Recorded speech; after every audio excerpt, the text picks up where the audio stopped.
Hello नमस्कार साथियों, कैसे आप सभी। आई होप कि आप लोग बिल्कुल ठीक होंगे।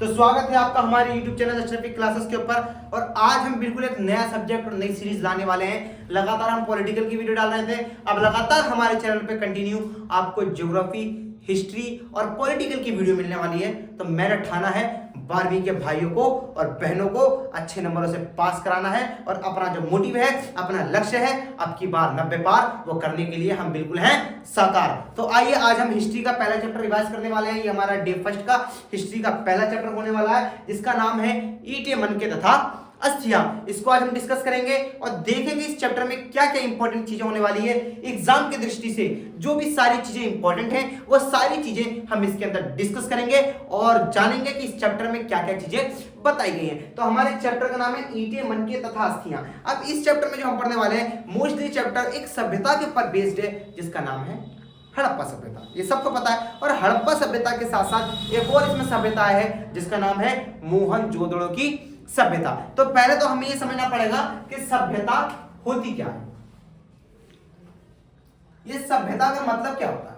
तो देखो, सभ्यता का मतलब ये होता है एक ऐसा समूह, एक ऐसा समूह जो कुछ विशेष, जिनकी कुछ अलग विशेषताओं, जिनका रहन सहन अलग हो, रहन सहन, जीवन निर्वाह थोड़ा अलग हो, उसे हम क्या कहते हैं, सभ्यता कहते हैं। और इस चैप्टर में जो सभ्यता होने वाली है वो सभ्यता है हड़प्पा की सभ्यता।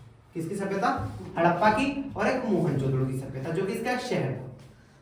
अभी जो हड़प्पा की सभ्यता है, ये हड़प्पा की सभ्यता का काल जो है, इसका टाइम पीरियड, इसकी बात करी जाती है 2600 बीसी से लेके 1900 बीसी तक का इसका टाइम पीरियड माना जाता है। अब ये बीसी क्या है, यानी कि बिफोर क्राइस्ट है, बिफोर क्रिस्ट जिसको कहते हैं, यानी कि ये आज से लगभग 4 से 5000 साल पुरानी सभ्यता है। इसकी समकालीन सभ्यताओं की बात करें तो इसकी समकालीन सभ्यताएं भी हैं, जैसे मिस्र की सभ्यता, चीन की सभ्यता। ये सारी जो सभ्यता इसके समकालीन जो एक ही काल पे एग्जिस्ट कर रही थी, इसी के लगभग आसपास की सभ्यता है। लेकिन जब तक हड़प्पा की खोज नहीं हुई थी, तब तक लोग बाग सबसे पुरानी सभ्यताओं में मिस्र की सभ्यताओं को समझते थे, मेसोपोटामिया की सभ्यता को समझते थे। लेकिन जब जॉन मार्शल के नेतृत्व में हड़प्पा सभ्यता की खोज हो गई, तब यह मालूम हुआ कि भाई मिस्र के सभ्यता से भी पुरानी अगर कोई सभ्यता है तो वह हड़प्पा की सभ्यता है। और अगर हड़प्पा सभ्यता के टाइम पीरियड की बात करें तो ये इसका काल हो गया। और पेपर में कभी कभी आ जाता है कि हड़प्पा का काल क्या है। तो एक नंबर का एग्जाम की दृष्टि से अगर आता है पेपर में हड़प्पा के काल का बारे में बताओ, तो आप उसको बिना सोचे और समझे आंख बंद करके 2600 1900 बीसी को टिक लगा देना और एक नंबर जेब में भर लेना। तो भर लो और चैन लगा लो जल्दी से। अब यह हड़प्पा सभ्यता की खोज कब हुई? सभ्यता दो थी भाई, एक हड़प्पा और एक मोहनजोदड़ो। ये दोनों सभ्यताएं, इनका खोज हुई। और इस सभ्यता की खोज 1921 में, एक नंबर भर लो पेपर में। कभी हड़प्पा की खोज कब हुई? भाई हड़प्पा की खोज 1921 में हुई। अब मोहनजोदड़ो की कब हुई? भाई मोहनजोदड़ो की 1920 में हुई। और किसके नेतृत्व में हुई? भाई एक नंबर का ये भी आता है, एक थे जॉन मार्शल, जॉन मार्शल, इनके नेतृत्व में हड़प्पा सभ्यता की खोज। हड़प्पा के ऊपर पहले भी नजर पड़ी थी। हड़प्पा के बारे में देखो, 1856 में पंजाब के अंदर रेलवे लाइन बिछाई जाती थी, पंजाब के अंदर रेलवे लाइन बिछाई जाती थी। उस समय जो इसकी जिम्मेदारी दी गई थी वो कनिंघम को दी गई थी। किसको दी गई थी? कनिंघम को दी गई थी। लेकिन जब वो सभ्यता की जब खोज हुई थी, पंजाब में रेलवे लाइन बिछाई जा रही थी यहाँ पे, तब उत्खनन में कई सारी चीजें मिली, लेकिन इसके ऊपर ध्यान नहीं दिया गया। लेकिन 1920 में इसके ऊपर ध्यान दिया गया और जॉन मार्शल के नेतृत्व में 1921 में राखालदास बनर्जी और दयाराम साहनी के द्वारा इन सभ्यताओं की खोज की गई। और इसके अंदर आज हम पढ़ेंगे हड़प्पा सभ्यता। अब ये पेपर में एक नंबर का भी क्वेश्चन आता है कि भाई हड़प्पा का नाम हड़प्पा ही क्यों पड़ा? हड़प्पा के अन्य नाम भी है। हड़प्पा सभ्यता का नाम एक हड़प्पा है, एक सिंधु है, सिंधु घाटी सभ्यता, और एक है आपका कांस्य युग सभ्यता, कांस्य युग सभ्यता। तो इसको इन सभ्यताओं के नामों से क्यों जाना जाता है? तो देखो हड़प्पा नाम से इसको इसलिए जाना जाता है क्योंकि ये हड़प्पा नामक स्थान पर खोजी गई थी, और सिंधु इसको सभ्यता का नाम इसलिए कहा गया क्योंकि ये सिंधु नदी के किनारे सभ्यता खोजी गई थी, और कांस्य इसलिए कहा गया क्योंकि इसमें कांस्य का बढ़ता प्रयोग हुआ था, इसलिए इसको कांस्य सभ्यता भी कहते हैं। आई होप कि आपको इतनी सारी चीजें समझ आ रही होगी। पेपर में 1 नंबर का क्वेश्चन आएगा कि भाई हड़प्पा का काल क्या है, अब आप सीधा ठोक के बता दोगे क्योंकि हामिद भैया ने आपको बता दिया, मैंने अपने प्यारे प्यारे भाई और बहनों को बता दिया कि भाई 2600 से लेकर 1920 तक, यानी कि आज से 4 से 5000 साल पुरानी सभ्यता है। इसकी समकालीन सभ्यता की बात करें तो मिस्र की सभ्यता, इसकी समकालीन सभ्यता की बात करें चीन की सभ्यता, मेसोपोटामिया की सभ्यता, और जब तक ये खोजी नहीं गई थी जॉन मार्शल के द्वारा तब तक वो विश्व की प्राचीनतम सभ्यताओं में से एक थी। लेकिन जब खोज हो गया हड़प्पा का, जब हड़प्पा मिल गई तब विश्व की सबसे पुरानी सभ्यताओं में एक नाम और ऐड हो गया जिसका नाम था हड़प्पा। और ये हड़प्पा की खोज किसके द्वारा हुई भाई? जॉन मार्शल के द्वारा हुई। किसके द्वारा हुई? जॉन मार्शल के द्वारा। पेपर में 1 नंबर की दृष्टि से एक क्वेश्चन ये आ सकता है कि भाई हड़प्पा का काल बताओ, एक क्वेश्चन ये आ सकता है किसके नेतृत्व में हुई, एक क्वेश्चन ये आ सकता है कि भाई हड़प्पा की खोज कब हुई, एक क्वेश्चन ये आ सकता है 1 नंबर का कि भाई मोहनजोदड़ो की खोज कब हुई।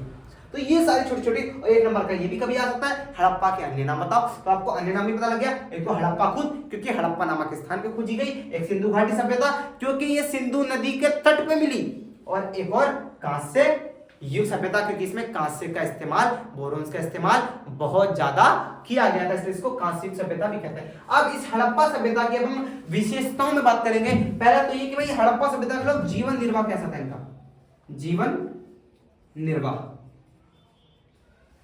तो देखो यहाँ पे लोग जीवन बिताने के लिए क्या क्या काम करते थे, यहाँ के कुछ काम थे जैसे कि पहला एक कृषि, यहाँ के लोग कृषि करते थे, यहाँ के लोग पशुपालन करते थे, यहाँ के लोग शिकार करते थे, और यहाँ के लोग व्यापार करते थे। अब कृषि के भी हमें साक्ष्य मिले, हमें खुद जुते हुए खेत के प्रमाण मिले हैं, हमें सिंचाई के साधन मिले हैं, और हड़प्पा की एक मुहर है जिसमें हमें वृषभ बैल मिला है। पेपर में 1 नंबर का क्वेश्चन ये भी आता है हड़प्पाई मुहर के बारे में बताओ, हड़प्पाई मुहर के बारे में बताओ। ये देखो हड़प्पाई मुहर, तो हड़प्पाई मुहर के ऊपर एक बैल है, वृषभ बैल, वृषभ बैल का चित्र देखने मिला। अब इस वृषभ बैल से यह अनुमान लगाया गया कि इस बैल का इस्तेमाल कृषि में सिंचाई नहीं बल्कि जुताई के लिए इसका इस्तेमाल, हमें कुएं मिले, कुएं से अनुमान लगाया गया कि भाई हमें क्या क्या मिला कि भाई ये सिंचाई के लिए काम आती थी, हमें जुते हुए खेत के प्रमाण मिले कालीबंगन से, हमें जुताई के साधन मिले, हमें हल के बने हुए प्रतिरूप मिले। तो इन सारी चीजों से हमें कृषि के बारे में भी हड़प्पा सभ्यता का पता लगा। अब पशुपालन के बारे में कैसे पता लगा भाई? पशुपालन के बारे में पता लगा क्योंकि मैं पशुओं के बारे में, पशुओं की जानकारी मिली है,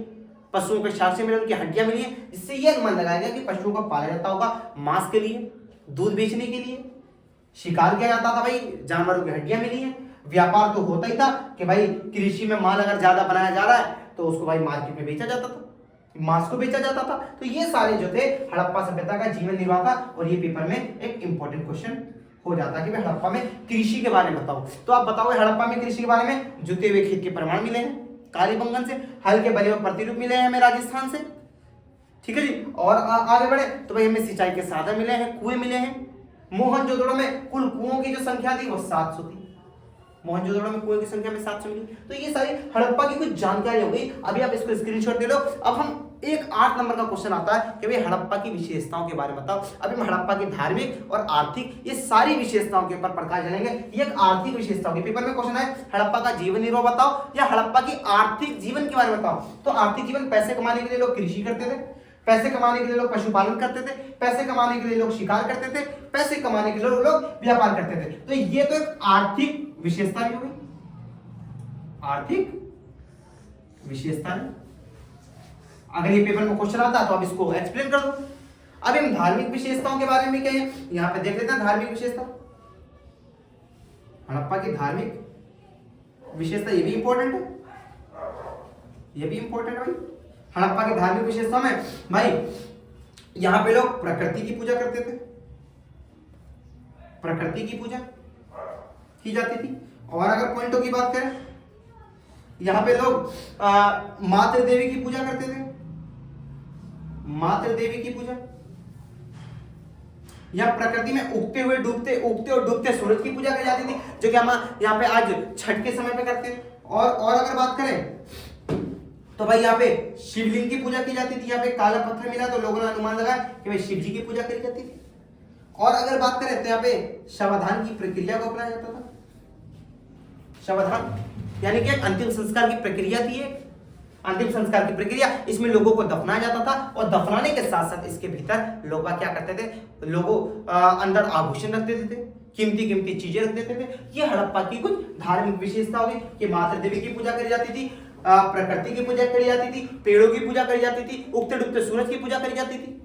ये सारे इसकी कुछ विशेषता हो गई। पेपर में आप 8 नंबर का क्वेश्चन अगर आता है 8 मार्क्स का कि भाई हड़प्पा की धार्मिक और आर्थिक विशेषताओं पर प्रकाश डाली, तो आप ये आर्थिक बता देना और ये धार्मिक बता देना। आपके 8 नंबर, ये 4 पॉइंट इधर एक्सप्लेन कर देना और ये 4 पॉइंट एक्सप्लेन कर देना, आपके नंबर कहीं नहीं गए, 8 नंबर जेब में, तो ये इंपॉर्टेंट है। तो आप इसको स्क्रीनशॉट दो। अभी हम हड़प्पा की और भी सारी चीजों के ऊपर ध्यान देंगे, पहले आइए स्क्रीनशॉट दो। भाइयों और बहनों, आई होप कि आपने वो सारी चीजों को समझ लिया होगा और पूरी चीजों को समझ लिया होगा कि भाई क्या सारी चीजें उसमें मैंने आपको बताएंगे। तो मैंने अभी आपको एक बहुत इंपॉर्टेंट चीज बताया, तो मैंने आपको इंट्रोडक्शन बताया कि हड़प्पा क्या था, हड़प्पा क्या खोजी गई, और उसमें मैंने एक बहुत इंपॉर्टेंट चीज बताई कि भाई हड़प्पा की धार्मिक एवं आर्थिक विशेषताओं के बारे में प्रकाश डालिए। पेपर में क्वेश्चन आता है, धार्मिक एवं आर्थिक चीजों के बारे में आप विवेचना कीजिए, स्पष्ट कीजिए, तो आप 4 पॉइंट उसमें बता दोगे कि भाई माता देवी की पूजा करी जाती थी, प्रकृति की पूजा करी जाती थी, शिव जी की पूजा करी जाती थी, वहां पे शवधान की प्रक्रिया अपनाई जाती थी। और अगर हम और आर्थिक की बात करें तो लोग कृषि करते थे, व्यापार करते थे, पशुपालन करते थे, शिकार करते थे। इन सारी चीजों को अगर आप एक्सप्लेन कर दोगे तो आपको 8 नंबर मिल जाएंगे। और इस चैप्टर से एक और इंपॉर्टेंट क्वेश्चन है जो कि इसमें बहुत सारे आपके 8 नंबर की दृष्टि से मैंने आपको इस क्वेश्चन को रेडी करा है और आंसर आपको मैं बताऊंगा। इस आपके छोटे छोटे क्वेश्चन भी काफी सारे निकल जाएंगे। तो भाई देखो, हड़प्पा की विशेषताओं की बात करें, एक पेपर में क्वेश्चन आता है कि भाई हड़प्पा की कृषि के बारे में बताओ। अगर कृषि के बारे में बताना होगा तो 3 नंबर का क्वेश्चन आएगा और आप कृषि को उठा देना, पशुपालन आएगा उठा देना, शिकार आएगा उठा देना, स्नानागार आएगा जो उठा के सीधा आपको एक्सप्लेन कर देना है। लेकिन अगर 8 नंबर में आएगा तो आपको 350 से लेकर 500 वर्डों के बीच में आंसर लिखना होगा, आंसर राइटिंग लिखनी होगी। और आंसर राइटिंग आपकी जितनी बेहतर होगी उतने ज्यादा आपको 8 नंबर में मजा आएगा लिखने में और टीचर को कॉपी चेक करने में मजा आएगा और आपको उतने ही नंबर मिलेंगे। ठीक है जी। और हड़प्पा की विशेषताओं की बात करें तो हड़प्पा सभ्यता की विशेषताओं में एक विशेषता थी कि यहाँ के लोग कृषि करते थे। क्या करते थे? कृषि। मैंने आपको बताया कि भाई कृषि के साक्ष्य मिले, जुते हुए खेत के प्रमाण मिले, तो लोगों को पता लगा कृषि करते थे। लोगों को वहां पे सिंचाई के साधन उपलब्ध हुए, लोगों को वृषभ बैल जो मुहर थी हड़प्पा की मुहर, उस मुहर से लोगों को पता लगा कि भाई बैल का इस्तेमाल जुताई के लिए किया जाता था। तो ये कृषि के साक्ष्य हो गया कि भाई हड़प्पा में कृषि करी जाती थी। इस तरह से आप एक्सप्लेन कर दो, कम से कम 3-4 लाइन में आपको 1 पॉइंट हो गया। बाकी पशुपालन के बारे में बता कि भाई हड़प्पा के लोग पशुपालन क्या करते थे। अब पशुपालन में भेड़ को पालते थे, बकरी को पालते थे, सुअर को पालते थे और इन सारे लोगों को आपके गाय बैल इन सबको जो पालने का काम किया जाता था उसमें पालने के लिए वो व्यापार की दृष्टि से पालते होंगे, अपने जरूरत के लिए पालते होंगे। तो ये सारी चीजों को आप उसमें एक्सप्लेन कर दोगे। बाकी शिकार के साथ हमें देखो जानवरों की हड्डियां प्राप्त हुई जिससे पता लगा कि भाई शिकार किया जाता था। बाकी यहाँ पे हमें बड़े बड़े स्नानागार मिले हैं। क्या मिले हैं? स्नानागार। और इन स्नानागारों का प्रयोग नहाने के लिए किया जाता था। जाहिर सी बात है स्नानागार का जो प्रयोग है वो नहाने के लिए किया जाता था और स्नानागार बहुत बड़े बड़े होते थे, विशाल स्नानागार। अब इसमें उत्तर और दक्षिण साइड से क्या होता था, इसमें उतरने के लिए सीढ़ियां होती थी। उत्तर और दक्षिण रूप से इसमें उतरने के लिए इसकी जल निकासी बहुत अच्छी होती थी। एक तरफ से अच्छा पानी भरा आता था तो दूसरी तरफ से गंदा पानी भर जाता था। इसका इस्तेमाल करते थे लोग। ठीक है। बाकी अन्नागार, हमें खाना स्टॉक में रखने के लिए बहुत सारे अन्नागार मिले जिसके अंदर माल गोदाम हमें देखने मिला और माल गोदाम की छतें वो लकड़ी की देखने को मिली। तो ये सारे पॉइंट आप इसमें बता दोगे। बाकी भवन निर्माण जो है, हमारे घर बनाने की पद्धति ये बहुत अलग मिली। हमें घर मिला है देखने को और घर के अंदर कहीं कहीं पे कुआं मिला है कमरे के कोने वाले रूम में। हमें घर के अंदर स्नानागार कमरे में देखने को मिला है और ये चारों ओर कमरे होते थे और बीच में हमें आंगन देखने को मिला।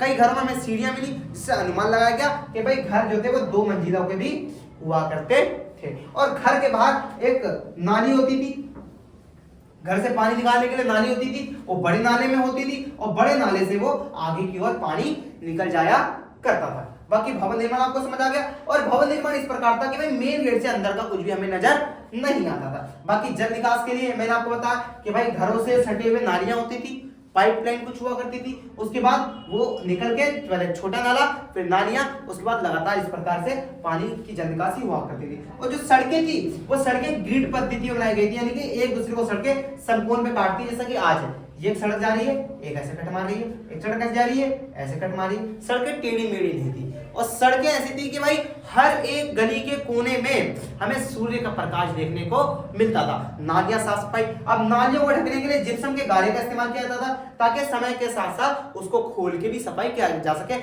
और जो हमारी सड़कें थी वो इस प्रकार ढाल से बनाई जाती थी कि हवा के साथ साथ जो हमारा कूड़ा है वो अपने आप साफ होता चला जाए। ये हड़प्पा की कुछ हड़प्पा सभ्यता की कुछ पॉइंट हो गए, 2, 4, 6, 8, 9, 10। और हड़प्पा सभ्यता में हमें दो प्रकार के शहर देखने को मिले, एक दुर्ग देखने को मिला और एक हमें निचला शहर देखने को मिला। दुर्ग के अंदर वीआईपी लोग रहते थे, राजकीय लोग रहते थे और ये दुर्ग जो था ये ऊंचाई पे बना था। क्या बना था?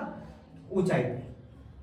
अब ये निचला शहर आपको वर्ड से पता लग रहा है कि भाई ये निचले स्तर पे था और इसके अंदर आम जनता निवास करती थी। हड़प्पा में दो प्रकार के इस प्रकार की हमें शहर देखने को मिले। आई होप कि आपको हड़प्पा सभ्यता की विशेषता समझ आ गई होगी। और ये 8 नंबर का पेपर में आता है, एक ये क्वेश्चन आ सकता है पेपर में या तो फिर एक ये क्वेश्चन आ सकता है, ठीक है। बाकी 4 नंबर में भी आ सकता है कि हड़प्पा की धार्मिक विशेषता बताओ, 4 नंबर में आ सकता है हड़प्पा की आर्थिक विशेषता बताओ, लोगों के जीवन निर्वाह के बारे में बताओ। तो इस प्रकार से क्वेश्चन आ सकते हैं। और एक है हड़प्पाई लिपि, ये भी आप समझ लो, हड़प्पाई लिपि।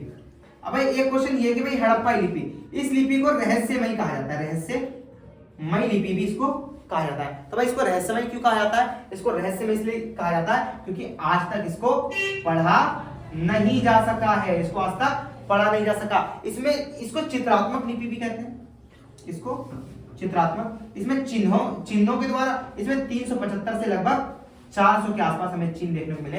ये हड़प्पाई लिपि हो गई। ये आपका 2 नंबर का क्वेश्चन आ सकता है। बाकी इसमें बाट है, बाट का इस्तेमाल तोलने के लिए किया जाता था, मन के अलग विधि से बनाए जाते थे। हमें अलग अलग पत्थरों का इस्तेमाल करके 2 या 2 से अधिक पत्थरों का इस्तेमाल करके मन के बनाए जाते थे, उसके ऊपर डिजाइनिंग की जाती थी। वो बहुत सारे क्वेश्चन है। बाकी जो एग्जाम की दृष्टि से इंपॉर्टेंट होने वाला है वो ऑलरेडी हमने इसमें डिस्कस कर लिया। भवन निर्माण, स्नानागार, अन्नागार, जीवन निर्वाह, मोहनजोदड़ो, हड़प्पा सभ्यता, ये सारी चीज मैंने आपको ऑलरेडी बता दिया है। आई होप कि आपको ये सारी चीजें समझ आ गई होंगी। और अगर समझ आई है मेरे भाई तो मैं आप लोगों के लिए मेहनत कर रहा हूं। आप लोगों को करना कुछ नहीं है, बस एक लाइक का बटन दबाना है और चैनल को सब्सक्राइब करना है ताकि लगातार एग्जाम से पहले, बोर्ड एग्जाम से पहले मैं आप लोगों की तैयारी करा सकूं।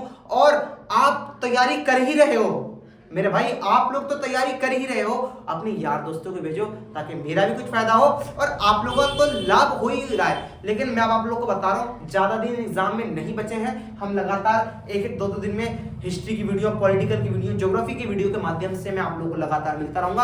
आप लोग चैनल पर बने रहेंगे। किस प्रकार? जब आप चैनल को सब्सक्राइब करेंगे। क्या करेंगे? सब्सक्राइब करेंगे। तो चैनल को सब्सक्राइब कीजिए। और मैं आप लोग को एक बात बताना चाहता हूं, और अब मेहनत में लग जाओ बिल्कुल भाई। ये इंस्टाग्राम छोड़ दो, भूल जाओ इंस्टाग्राम को, टाइम बर्बाद होता है इंस्टाग्राम में। आप पढ़ते जब पढ़ते हो तो फोन का इस्तेमाल बिल्कुल मत करो, समझ रहे हो? क्योंकि जब आप पढ़ते हो कुछ नोटिफिकेशन आती है और आप फोन के अंदर चले जाते हो तो कब आपके 1 घंटे 2 घंटे बर्बाद हो जाते हैं और आपको पता नहीं लगता है। तो टाइम की वैल्यू को समझो, समय के महत्व को समझो। समय के महत्व को समझते हुए इस इलेक्ट्रॉनिक डिवाइस को साइड कर देना पढ़ाई के समय में। जब आप बुक रीडिंग करोगे, मैंने आपको अभी लेक्चर दे दिया है, उसके बाद आप इसको एनसीईआरटी में रिवाइज करने की कोशिश करो, इसको पढ़ो जो मैंने आपको बताया एनसीईआरटी में लिखो और आंसर राइटिंग लिखने की कोशिश करो, जिससे आपके एग्जाम में बहुत ज्यादा फायदा होगा। फिर मिलेंगे हम अगले नए लेक्चर में, पॉलिटिकल के या ज्योग्राफी के या हिस्ट्री के। लगातार हम आपको मिलते रहेंगे। चैनल से बने रहिए। जय हिंद, जय भारत।